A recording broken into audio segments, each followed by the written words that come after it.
Bismillahirrahmanirrahim. Assalamualaikum warahmatullahi wabarakatuh. Alhamdulillah, puji syukur kita panjatkan kehadirat Allah Subhanahu wa taala atas kesempatan yang diberikan kepada kita hingga saat ini. Begitupun salawat serta salam tak lupa kita kirimkan kepada junjungan kita Nabiullah Muhammad sallallahu alaihi wasallam. Allahumma shalli ala sayyidina Muhammad wa ala ali sayyidina Muhammad.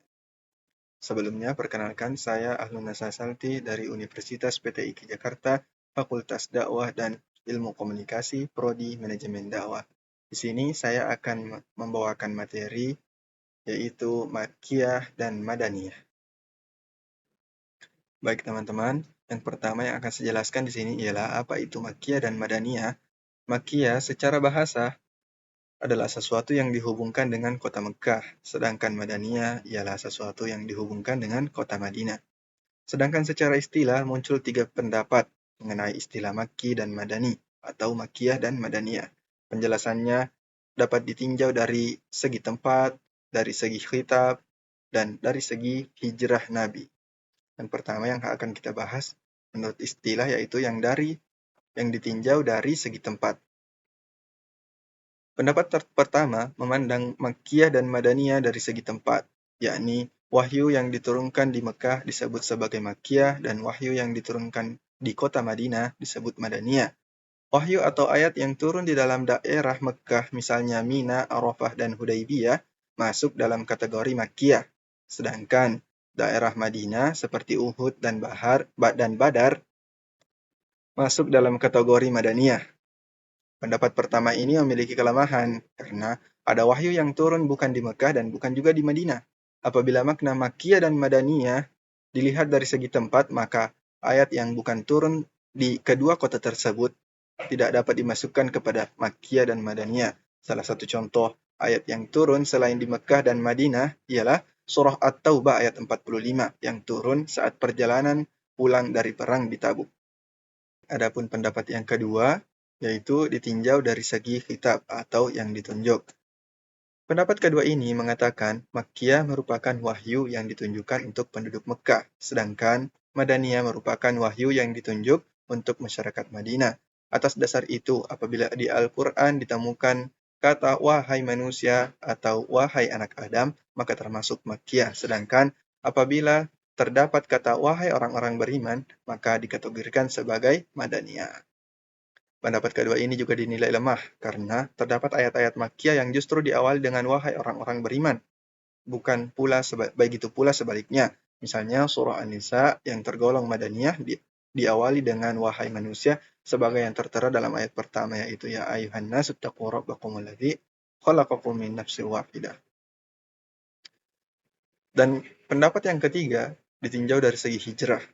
Pendapat ketiga ini merupakan pendapat yang paling kuat, mengatakan bahwa wahyu yang turun sebelum hijrah Nabi disebut sebagai Makkiyah, sedangkan yang turun setelah hijrah disebut Madaniyah. Meskipun tempatnya terbalik atau tidak di Mekah maupun di Madinah, pendapat ketiga ini dianggap paling kuat karena semua ayat dapat dikategorikan dalam Makki atau Madani, entah itu hitabnya kepada orang Mekah atau Madinah dan tempatnya Mekah atau Madinah.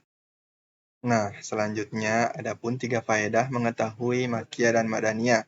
Yang pertama yaitu untuk membedakan ayat manasik dan ayat yang dinasak. Mana ayat yang hukumnya menghilangkan hukum dalam ayat lain dan mana ayat yang hukumnya dihilangkan dengan ayat lain. Dengan kata lain, informasi itu penting ketika dijumpai 2 atau beberapa ayat Al-Quran dalam satu tema. Sementara, hukum dalam salah satu atau beberapa ayat tersebut berbeda dengan hukum yang ada di ayat lainnya. Lalu diketahui mana ayat yang termasuk kategori Makkiyah dan mana yang Madaniyah. Sebab ulama ahli ilmu Al-Quran mempunyai prinsip hukum bahwa ayat-ayat Madaniyah menasak ayat-ayat Makkiyah karena memandang bahwa ayat Madaniyah turun lebih akhir daripada ayat Makkiyah. Selanjutnya, faedah yang kedua ialah untuk mengetahui secara global tarik tasyri' dari satu hukum dan tahapan-tahapannya yang syarat hikmah. Dari sinilah kemudian muncul semangat keislaman dan keimanan yang kuat karena begitu bijaknya syariat Islam dalam mendidik masyarakat, bangsa, dan individu-individunya. Pemahaman atas perbedaan kategori antara ayat Makkiyah dan Madaniyah akan menyadarkan bahwa syariat Islam mengandung berbagai hikmah syariat Islam yang sangat agung. Faedah yang ketiga ialah untuk semakin menguatkan kepercayaan atas validitas dan orisinalitas Al-Quran yang kita terima dan selalu kita baca hari ini, yang terhindar dari perubahan dan penyelewengan reaksional maupun hukum-hukumnya.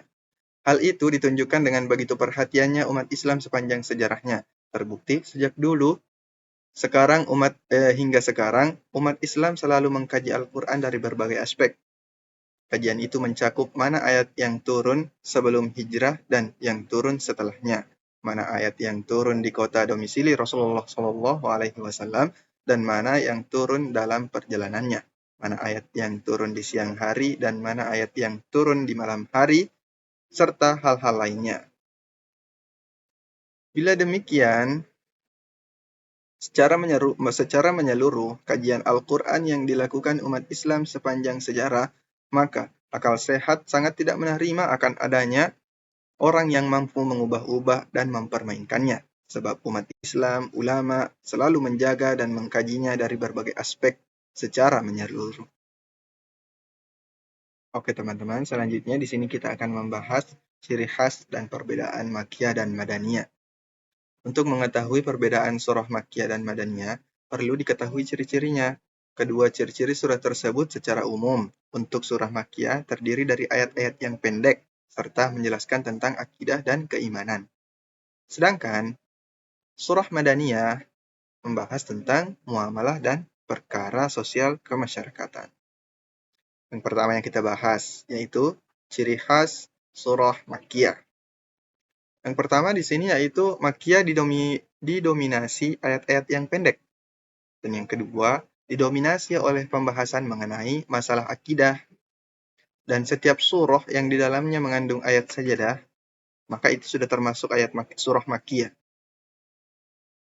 Selanjutnya, surah di dalamnya yang dinyatakan lafaz kalla adalah surah Makkiyah. Lafaz itu dinyatakan sebanyak 33 kali dalam 15 surah. Setiap surah yang didahului dengan panggilan ya ayyuhan nas atau wahai manusia dan ya bani Adam, wahai anak Adam, maka itu sudah termasuk surah Makkiyah. Setiap surah yang diawali dengan fawatihus suwar adalah surah Makkiyah. Dan setiap surah yang mengandung kisah-kisah Nabi dan umat terdahulu, kecuali kisah Adam dan Iblis yang disebutkan dalam surah Al-Baqarah adalah Makkiyah. Nah, selanjutnya, ciri khas surah Madaniyah. Surah Madaniyah dominasi oleh ayat-ayat yang panjang. Kebalikan dari surah Makkiyah tadi. Selanjutnya, surah Madaniyah didominasi oleh pembahasan mengenai masalah sosial kemasyarakatan dan hukum. Lazimnya didahului dengan panggilan ya ayyuhalladzina amanu, wahai orang-orang beriman. Kecuali pada 7 tempat antara lain yaitu pada surah Al-Baqarah ayat 21, An-Nisa ayat 1, Al-Hujurat ayat 13, Al-Baqarah ayat 168, An-Nisa ayat 133, dan Al-Hajj ayat 1. Surah Madaniyah menyebutkan tentang, dan yang terakhir, surah Madaniyah menyebutkan tentang orang-orang munafik, kecuali surah Al-Ankabut.